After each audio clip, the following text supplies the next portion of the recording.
Cheteshwar Pujara, very interesting case when you look at defensive batsmen, because he's one of the only perhaps batsmen that I've seen who doesn't have that traditional weakness or vulnerability outside the off stump that most batsmen have. So most batsmen struggle would be about, outside the off stump, whether to leave it or play it, and how soon and how much later. So that's the issue with most batsmen.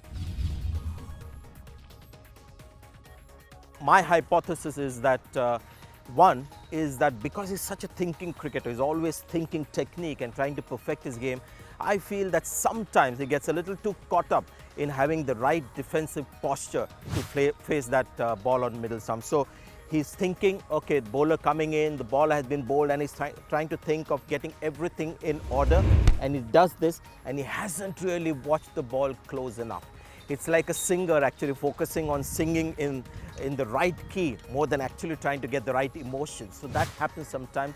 So maybe Pujara is just better off leaving instinct, to take over, because he's got a good enough defensive technique. But in trying to perfect that defense to that middle stump, he's perhaps a bit too focused on getting everything right and not watching the ball closely and just focusing on the ball and what it's doing after it pitches, because that happens to a lot of people, especially people who are out of form. They tend to focus on all these aspects and don't watch the ball closely enough. So that is my hypothesis, that he gets too caught up in trying to get that perfect defensive technique in place and doesn't watch the ball closely enough. I've seen him get out while being very set as well on Indian pitches. So that I would relate or put down to lapse of concentration. That's one thing.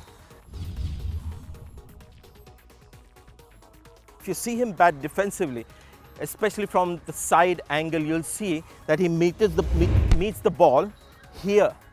So he's also playing like this, and the ball hits him here, and very often the ball will roll down. He's got a very loose grip as well on the bat and meets the ball here. So even if he's slightly late, the ball has snuck through. So on occasion when he's late, the ball sneaks through, and one of the reasons why he gets bowled is a little late on the ball. So a guy who traditionally, when he plays it right, plays the ball here instead of here. So when any batsman who plays it here is slightly late, he meets the ball here. But Pujara's stock defense is about meeting the ball here. So even if he's slightly late, he's in trouble. So two things that he could do. One, of course, watch the ball closely. And the second thing is try and get that defensive bat here and try and meet the ball here under the eyes more than here under his eyes that Pujara does. So I think the time has come for Pujara to prove to his skeptics like me that he's a batsman for all seasons.